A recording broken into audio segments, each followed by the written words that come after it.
यानी नया साल आ जाएगा। 2023 चल रहा है, 2024 आ जाएगा। हमने देखा, आपने देखा, हम सबको मालूम है कि जब जब हमारे सामने नया साल आता है, जब जब हमारे सामने नया साल आता है, उस दिन चारों तरफ पार्टियां होती है, उस दिन चारों तरफ ऑर्केस्ट्रा यानी गान पार्टी बुलाए जाते हैं, उस दिन चारों तरफ पिकनिक मनाए जाते हैं। हमारे नौजवान उस दिन को यानी नए साल की खुशी में उस दिन घूमने के लिए और पिकनिक मनाने के लिए जाते हैं, और इस तरह जाते हैं, गाड़ी को इस तरह सजाते हैं और घर से इस तरह धूमधाम से निकालते हैं। ऐसा फील होता है, ऐसा लगता है कि वो पिकनिक मनाने के लिए नहीं बल्कि अपने बाप की शादी में बाराती लेकर जा रहा है। नौजवानों, याद रखो, नया साल के आने पर जश्न मनाना, नए साल के आने पर उस दिन को टारगेट करके घूमने जाना, नए साल के आने की खुशी में पिकनिक मनाना, अपने दोस्तों के साथ पार्टी करना, अल्लाह की कसम ये मुसलमानों का काम नहीं है। अल्लाह की कसम ये उम्मत मुहम्मदिया का काम नहीं है। अल्लाह की कसम अल्लाह और अल्लाह के रसूल से मोहब्बत करने वालों का काम नहीं है। ये काम तो गैरों का है, ये काम तो दुश्मनों का है, ये काम तो उन लोगों का है जिन लोगों के दिल में अल्लाह और अल्लाह के रसूल के लिए मोहब्बत नहीं है। इसलिए ये पैगाम भी आज मैं आपके सामने लास्ट के टाइम में देकर जा रहा हूं कि खबरदार, नए साल के आने की खुशी में पिकनिक ना मनाना, नए साल के आने की खुशी में जश्न ना मनाना, और नए साल आने की खुशी में जो जो तुम करते हो ये तमाम काम छोड़ देना, बल्कि ये मुहासबा करना, ये सोचना, ये गौर करना, अपने गिरीबान में झांक कर देखना कि तुमने अपनी जिंदगी में से एक साल खत्म कर दिया, तुमने अपनी जिंदगी में से एक साल और गुजार दिया। अगर तुमने 40 साल, अगर तुमने 50 साल की जिंदगी लेकर अगर दुनिया के अंदर आया था तो उस जिंदगी में से एक और साल निकल गया। तुम्हें तो ये देखना चाहिए, तुम्हें तो ये परखना चाहिए कि तुमने 2023 में तुमने क्या किया। अगर तुम्हें ये महसूस हो, अगर तुम्हें ये लगे कि 2023 में हमने बहुत गलत काम किया, 2023 हमारा गुनाहों में गुजर गया, तो फिर ये सोचो कि आने वाला साल हम गुनाह नहीं करेंगे, आने वाला साल हम नमाज पढ़ेंगे, आने वाला साल हम अल्लाह और अल्लाह के रसूल के बताए हुए तरीके पर जिंदगी गुजारेंगे। इसलिए कि दुनिया की जिंदगी की कोई भरोसा नहीं कब दुनिया से हम चले जाए। इसलिए मेरे भाइयों, ये चंद बातें थी मोहब्बत रसूल के ताल्लुक से, मैंने आपके सामने रख दी। मैं इसी से मोहब्बत करते हो, कोई हर्ज की बात नहीं। उन लोगों, अगर तुम अपने बाप से मोहब्बत करते हो तो कोई हर्ज की बात नहीं। तुम अपने बाप से बेइंतहा मोहब्बत करो। इस्लाम बाप से मोहब्बत करने के लिए आपको मना नहीं करता, इस्लाम बाप से मोहब्बत करने के लिए आपको नहीं रोकता। बाप से मोहब्बत होनी चाहिए कि नहीं होनी चाहिए? यकीनन बाप से मोहब्बत होनी चाहिए। क्यों होनी चाहिए मालूम है? अरे वो बड़ा नालायक है, वो अरे वो इंसान बड़ा नालायक किस्म का इंसान है। कौन?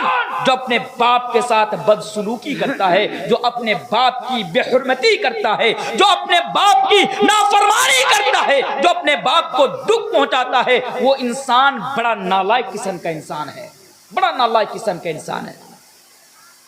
अच्छा, बाप मैं क्यों बता रहा हूं आपको? जब इस आयत की तशरीह में आपके सामने करूंगा तब आपको जाकर मालूम चलेगा। बाप से मोहब्बत हो। एक वाकया ना मुझे याद आ गया, जब मैं दिल्ली में पढ़ता था, बाप के बारे में जब बात आई तो एक वाकया भी याद आया। जब मैं दिल्ली जामिया में पढ़ता था, आज से लगभग 6 या 7 साल पहले की मैं बात कर रहा हूं, हर दिन रात के वक्त में हम लोग खाना खाते और खाना खाने के बाद हम लोग घूमने के लिए निकलते, हर दिन रात को। एक दिन की बात है, जामा मस्जिद की तरफ ज्यादातर हम लोग घूमने के लिए जाते थे। एक दिन की बात है, लगभग रात के 10 या 10:30 बजे आफ्टर डिनर, यानी खाना खाने के बाद, डिनर करने के बाद, मैं और उत्तर प्रदेश का और 2 मेरा फ्रेंड था, वो दोनों और मैं तीनों मिलकर जामा मस्जिद की तरफ घूमने के लिए निकले। अब रात को तो जामा मस्जिद बंद हो जाती है, उनका गेट दरवाजा बंद हो जाता है, लेकिन उन सीढ़ियों की तरफ यानी जहां पर छोटी छोटी दुकानें लगती है, जो लोग गए होंगे दिल्ली मालूम होगा, खाली साहब दिल्ली गए होंगे मालूम होगा कि जहां पर छोटी छोटी दुकानें लगती है, छोटा मार्केट और बाजार लगता है, वहां पे जब हम तीनों जब वहां पे पहुंचा तो क्या देखा कि 3-4 आदमी वहां पर चादर बिछाए हुए हैं और बैठकर आपस में बंगला जबान में गुफ्तगू कर रहे हैं, बंगला जबान में आपस में बात कर रहे हैं। अब मैं ठहरा शेरशाहबादी, अल्हम्दुलिल्लाह मुझे बंगला आती है, मैं बांग्ला पढ़ भी सकता हूँ, लिख भी सकता हूँ, अल्हम्दुलिल्लाह मैं बांग्ला बोल भी सकता हूँ। और मेरी तकरीर तो कई स्टेट में और कई अजला में यानी जिला में मेरी तकरीर बांग्ला जबान में भी होती है, वो यूट्यूब के ऊपर है, आप लोग जाकर देख सकते हैं। मैं जब नोदिया, बीरभूम, हुगली, बरासात, दक्षिण दिनाजपुर यानी बांग्लादेश बॉर्डर के आसपास जो इलाका है, मैं अगर उधर प्रोग्राम में जाता हूँ तो अल्हम्दुलिल्लाह 2-2 घंटा मैं बांग्ला जबान में तकरीर करके आ जाता हूँ उधर से। तो मैं बांग्ला समझ गया, तो मुझे ऐसा लगा कि ये लोग हमारे उधर के होंगे, कटिहार के होंगे या हमारे उधर के होंगे, हमारी बिरादरी के होंगे। अब हर इंसान को अपनी बिरादरी से मोहब्बत होती है, जो आगे मैं इसकी वजाहत करूंगा इंशाल्लाह इस आयत की रोशनी में। तो मैं जाकर बैठ गया, मैंने उन लोगों से पूछा कि साहब कहाँ से हैं आप लोग? बोला कि हम लोग मुर्शिदाबाद से हैं। मैंने कहा अच्छा मुर्शिदाबाद से? बोला हाँ। मैंने कहा मुर्शिदाबाद कहाँ से? बोला कि फला जगह से हूँ। मैंने कहा अच्छा ठीक है, तो ये बताइए कि रात के 11 बजे के आसपास आप लोग यहाँ पे बैठ के क्या कर रहे हैं? वो भी चादर बिछाए बैठे हुए, कोई परेशानी है आप लोगों के साथ? उन लोगों ने जवाब दिया कि नहीं साहब, हम लोग तो यहाँ आराम करने के लिए आए हैं। मैंने कहा आराम करने के लिए आए? बोला हाँ। मैंने कहा वो क्यों? बोला कि साहब हम लोग दिल्ली के अंदर यानी दिल्ली के अंदर 5 साल से रिक्शा चलाते हैं, 5 साल से दिल्ली के अंदर रिक्शा चलाते हैं। मैंने कहा 5 साल से? बोला हाँ। बोला फिर? बोला कि देखिए हम लोग 5 साल से रिक्शा चलाते हैं, दिन भर रिक्शा चलाते हैं, रात में भी रिक्शा चलाते हैं, लेकिन बहुत ही ज्यादा थक जाता हूं। जब जिस्म के अंदर बहुत ज्यादा थकावट आ जाती है तो उस थकावट को दूर करने के लिए हम लोग यहाँ आते हैं, चादर बिछाकर कुछ देर सो लेते हैं, जब थकावट खत्म हो जाती है फिर रिक्शा लेकर निकल जाते हैं।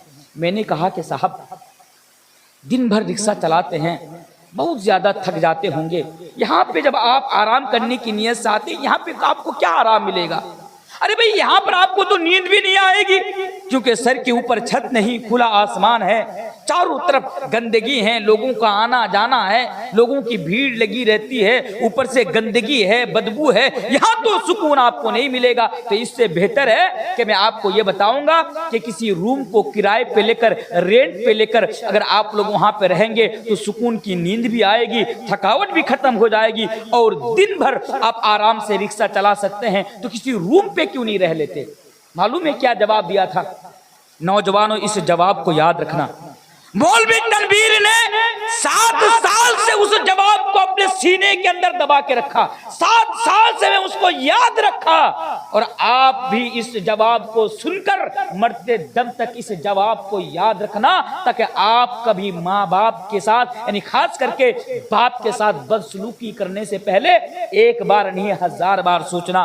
उनका जवाब था कि साहब हम लोगों को भी मालूम है, अगर किसी रूम को रेंट पे लेकर यानी किराए पे भाड़ा लेकर अगर हम लोग रात गुजारेंगे तो कम से कम महीने में हम लोगों को 2 से 3 हजार रुपया पे करना पड़ेगा। 2 से 3 हजार रुपया रूम का जो ओनर है, जो मालिक है, जो रूम मालिक है, उनको देना पड़ेगा। लेकिन अगर हम लोग जामा मस्जिद की सीढ़ियों के नीचे अगर चादर बिछाकर किसी तरह रात गुजार लेंगे तो हमारा महीने में 2 से 3 हजार रुपया सेव हो जाएगा, 2 से 3 हजार रुपया बच जाएगा। और इसी बचा हुआ पैसा से हम अपने बच्चे की परवरिश बेहतर से बेहतर अंदाज में कर सकते हैं। हम अपने बच्चों की परवरिश हम बेहतर से बेहतर तरीके से कर सकते हैं। इसी बचा हुआ पैसा से हम अपने बच्चों का भविष्य संवार सकते हैं, उनका फ्यूचर ब्राइट कर सकते हैं, उनका मुस्तकबिल रोशन बना सकते हैं,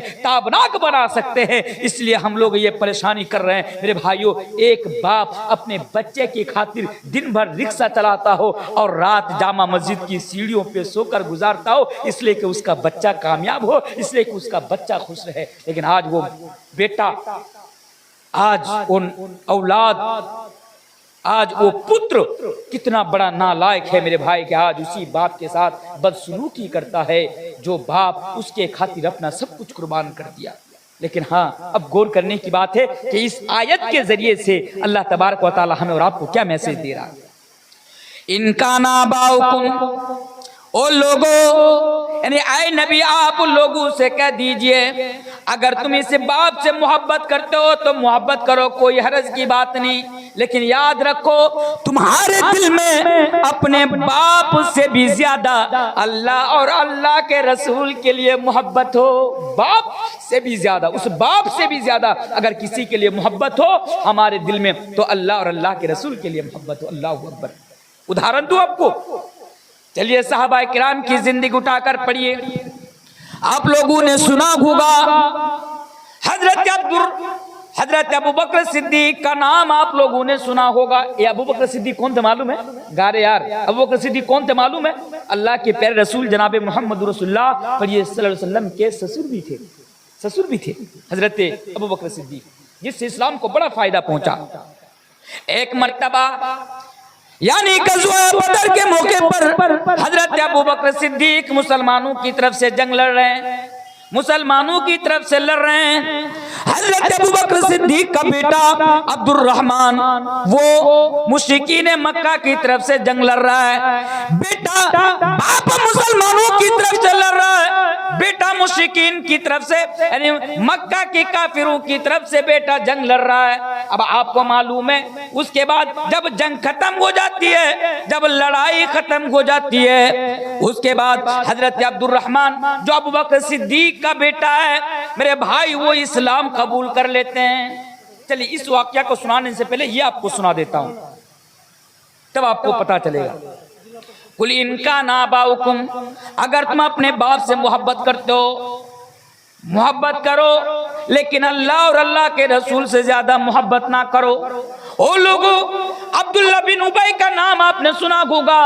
ये अब्दुल्ला बिन उबई कौन है? अब्दुल्ला बिन उबई ये मुनाफिकों का सरदार है। अब्दुल्ला बिन उबई ये मुनाफिकों का सरदार है, और बेटा अब्दुल्ला वो मुसलमान है। बाप मुनाफिक के बेटा मुसलमान है। गज़वा उहुद के मौके पर बाप यानी अब्दुल्ला बिन उबई ने ये कहा कि जब मैं मदीना के अंदर जाऊंगा, जब इज्जत वाला मदीने के अंदर जाएगा तो जिल्लत वाला को मदीना से निकाल देगा। यानी जब मैं मदीना के अंदर जाऊंगा तो मैं नबी को मैं मदीना से निकाल दूंगा। यानी अब्दुल्ला बिन उबई ने नबी करीम सल्लल्लाहु अलैहि वसल्लम की शान में गुस्ताखी की। अब्दुल्ला बिन उबई ने नबी को गाली दी, बाप ने नबी को गाली दी, लेकिन बेटा को मालूम चल गया, अब्दुल्ला को मालूम चल गया। अब्दुल्ला मदीने की सरहद पर नंगी तलवार लेकर खड़ा हो गया। अब्दुल्ला बिन उबई जब मस्जिद के अंदर दाखिल होने, उन लोगों को मना कीजिए ना, खेल रहे सामने यार।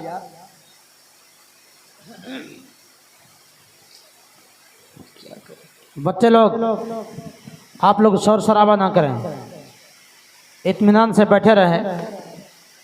अब्दुल्ला बिन उबई जब मदीने के अंदर दाखिल होने के लिए आता है, बेटा अब्दुल्ला नंगी तलवार लिए खड़ा है और अपना बाप से कह रहा है, ए अब्बू जान आप ठहर जाइए।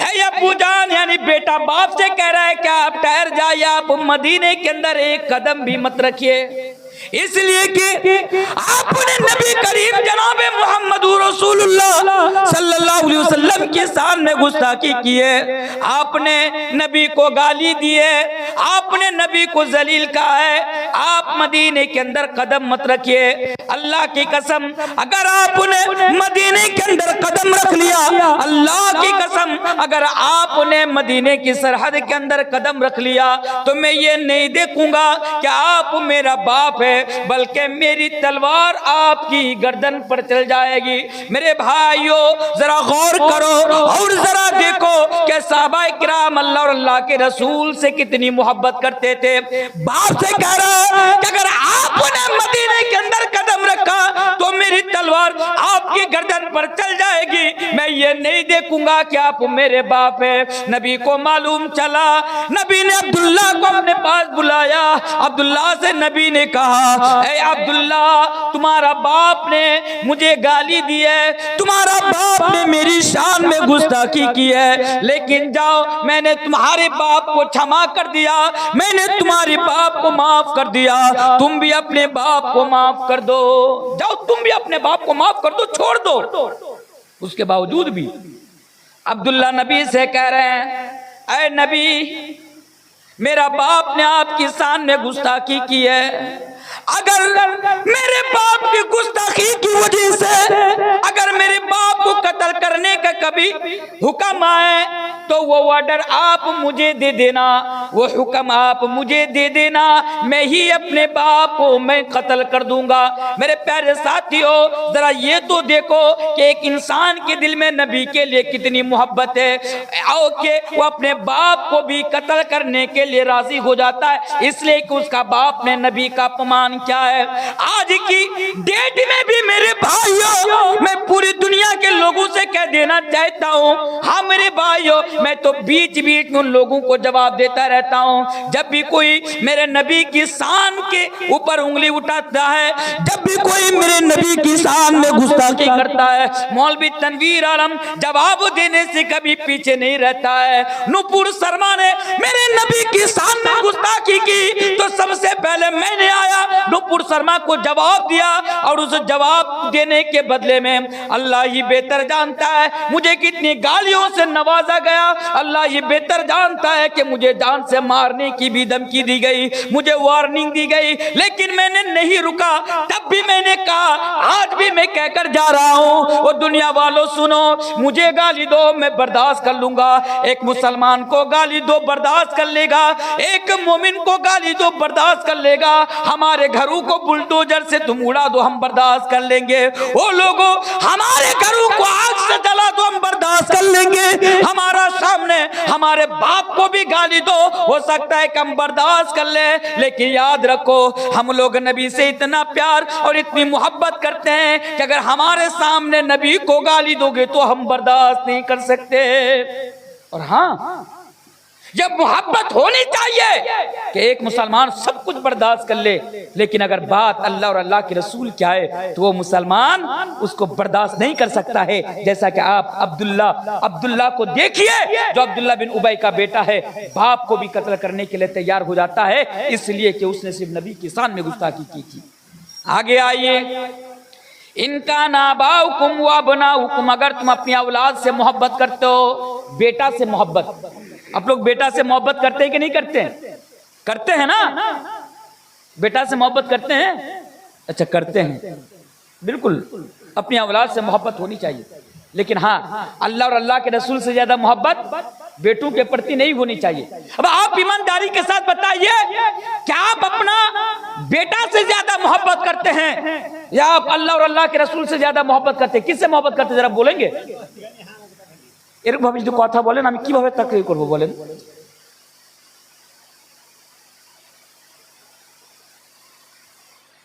तो क्या बोल रहा था आप लोगों के सामने कि बेटा से मोहब्बत, अल्लाहु अकबर। आज का मुसलमान ना अल्लाह और अल्लाह के रसूल से ज्यादा अपनी औलाद से मोहब्बत करता है। मैं आपको साबित करूं? चलिए साबित कर ही देता हूं आपके सामने। अब देखिए, आप 5 टाइम की नमाज पढ़ते हैं, आपके चेहरे पर माशाअल्लाह बहुत खूबसूरत दाढ़ी भी है, आप शरीयत के मुताबिक अपनी जिंदगी भी गुजार रहे हैं।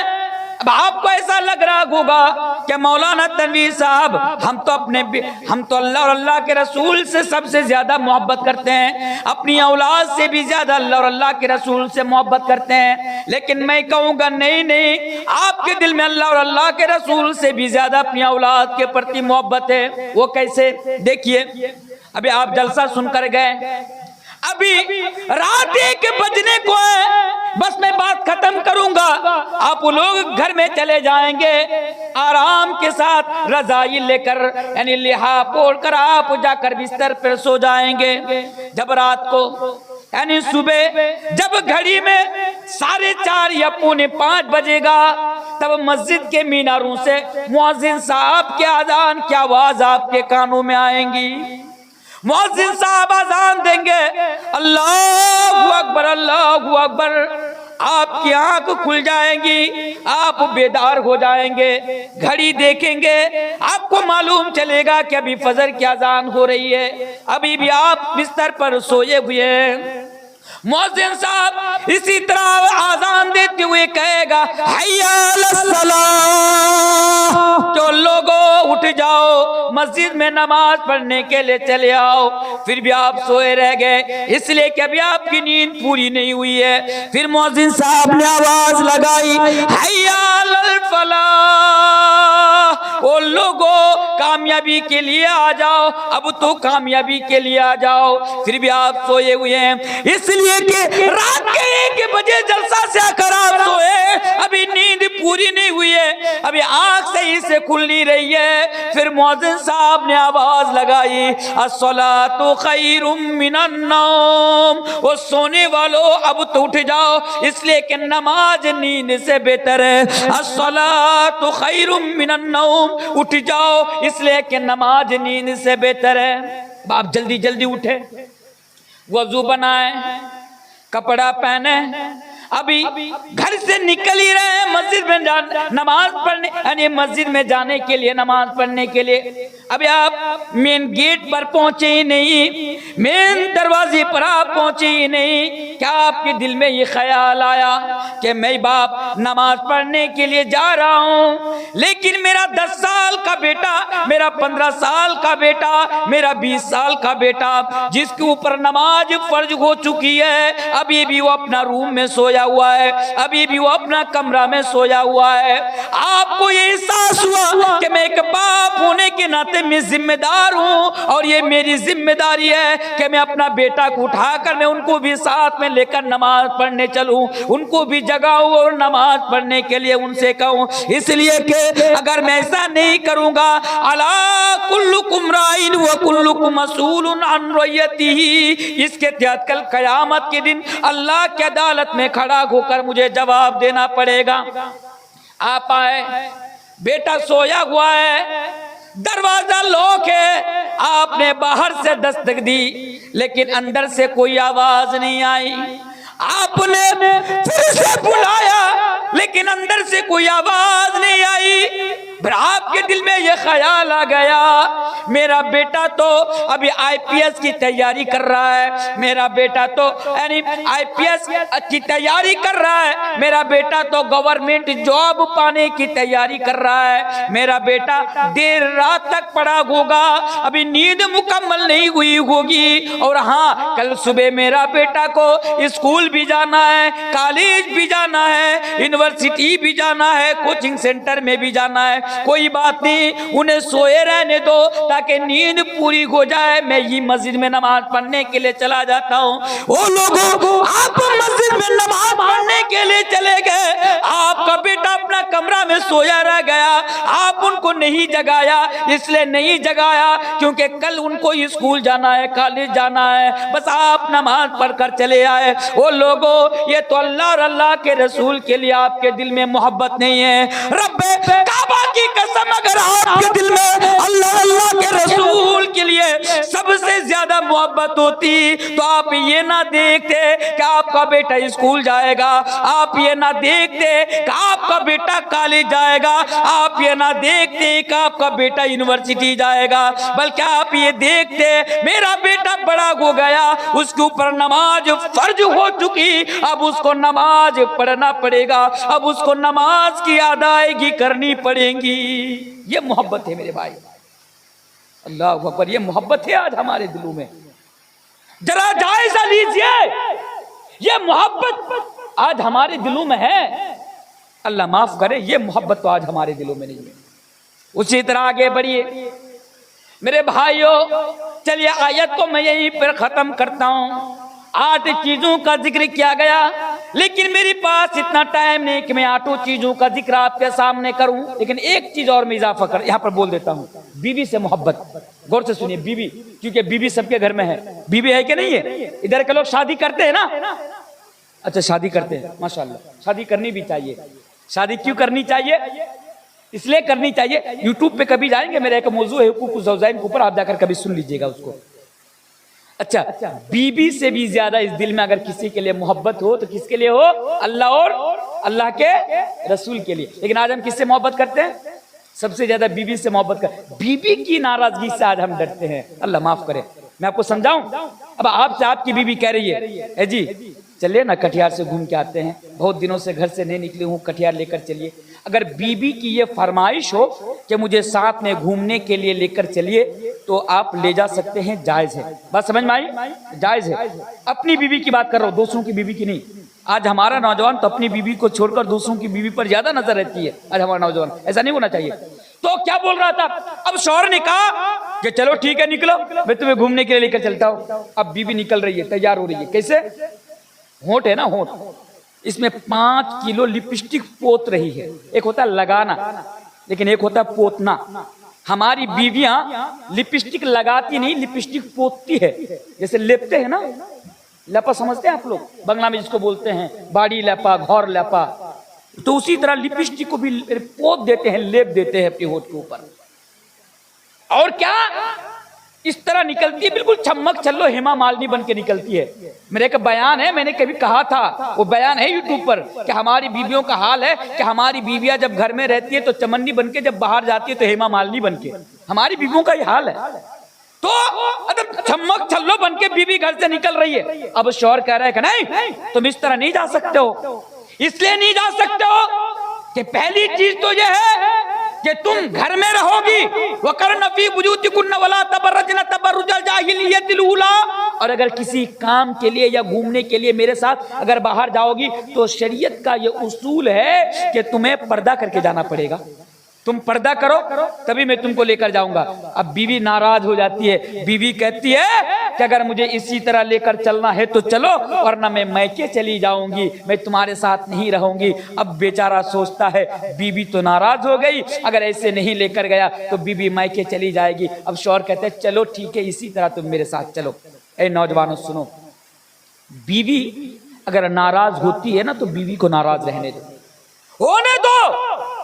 अगर बीवी आपको छोड़ने की धमकी देती है तो छोड़ने दो, उसकी मर्जी, वो जो करे करे। लेकिन मेरे भाई ये जरूरी है, आप उनके जिम्मेदार हैं। अल्लाह और अल्लाह के रसूल का ये फरमान है कि कल कयामत के दिन उसके बारे में आपसे सवाल किया जाएगा। इसलिए जब भी आप अपनी बीवी को घर से बाहर लेकर जाएं, घूमने लेकर जाएं या किसी काम से लेकर जाएं, तो बिल्कुल पर्दे के साथ लेकर जाएं। बीबी नाराज होती है, होने दो।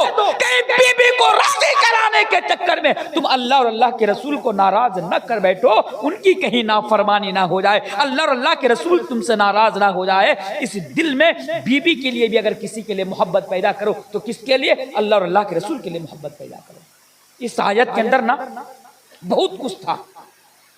अगर इस आयत को मैं तो जब आ रहा था गाड़ी में, मैं मुताला कर रहा था बैठ कर, तो मैं सोच रहा था कि जाऊंगा कम से कम 2-2.5 घंटा तो बयान रखूंगा, और मैं इस मौजू को बिल्कुल ही खुलासा के साथ और पूरी वजाहत के साथ आज मैं लोगों के सामने बयान करूंगा। पर माफ कीजिएगा, मैं इस बहुत जल्दीबाजी में हूं, क्योंकि मुझे यहां से निकलना है, क्योंकि उस हाल में वो परिस्थिति नहीं है कि ज्यादा देर तक आप लोगों के सामने बात रखी जाए। फिर भी अल्हम्दुलिल्लाह मैंने 1 घंटा मुकम्मल कर दिया। अच्छा, और आगे बढ़िए। इसी मौजू को सामने रखते हुए 2-4 हदीस मैं नौजवानों के लिए और मौजूदा दौर के हिसाब से मैं 2-4 हदीस आपके सामने पढ़कर चला जाता हूँ। देखिए, सहाबाए किराम अल्लाह और अल्लाह के रसूल से कितनी, अब मेन पॉइंट है, अब इसको जरा गौर से सुनिएगा। सहाबाए किराम अल्लाह और अल्लाह के रसूल से कितना प्यार और कितनी मोहब्बत करते थे, कितनी मोहब्बत करते थे। अल्लाह अकबर।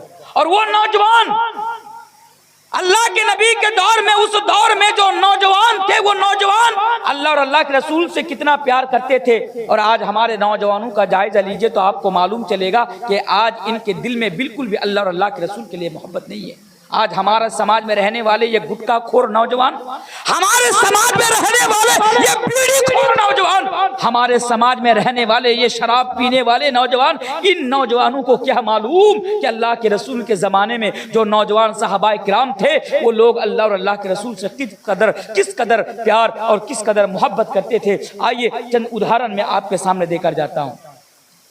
गज़वा बदर के मौके पर ओ नौजवानों जरा देखो, वो लोगों जरा देखो, इस वाकया को सुनो और अपना ईमान को ताजा करो।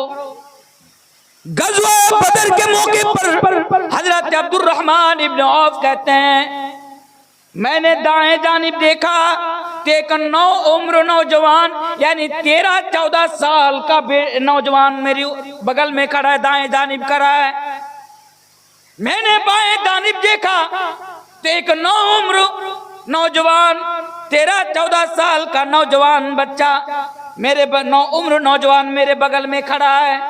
हजरत अब्दुर्रहमान इब्न औफ कहते हैं कि उन दोनों ने मुझसे पूछा कि चाचा जान आप अबू जहल को जानते हैं या नहीं जानते हैं। हजरत अब्दुर्रहमान इब्न औफ कहते हैं वो दोनों नौजवान 13-14 साल का होगा महज, मुझसे सवाल कर रहे हैं क्या आप अबू जहल को जानते हैं। अब अबू जहल कौन था सब जानते हैं इनके बारे में, उनके बारे में बताना मैं जरूरी नहीं समझता हूं, अबू जहल के बारे में सब जानता था। हजरत अब्दुर्रहमान इब्न औफ कहते हैं कि मैंने उन दोनों उम्र नौजवान से, उन दोनों बच्चा से मैंने पूछा कि अच्छा ये बता तुम्हारा क्या काम है अबू जहल के साथ।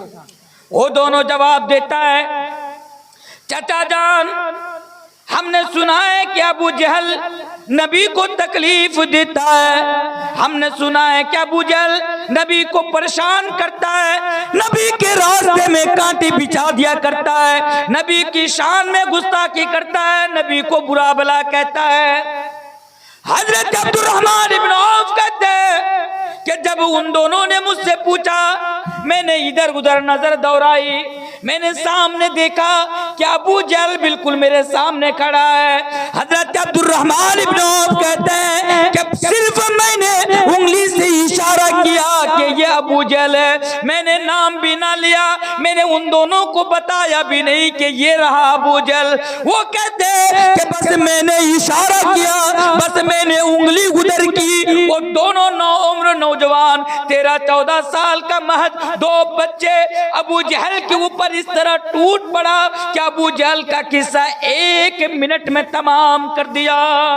अबू जहल कितना पावरफुल इंसान था, लेकिन वो नबी को बड़ा सताता था, नबी को गाली देता था, नबी पर जुल्म करता था। तो उन दोनों उम्र नौजवान महज 13-14 साल का वो दोनों बच्चा, उन दोनों को बर्दाश्त ना हुआ मेरे भाई, उन दोनों ने अबू जहल का किस्सा 1 मिनट में जंग के मैदान में जाकर खत्म कर दिया, उनका किस्सा तमाम कर दिया।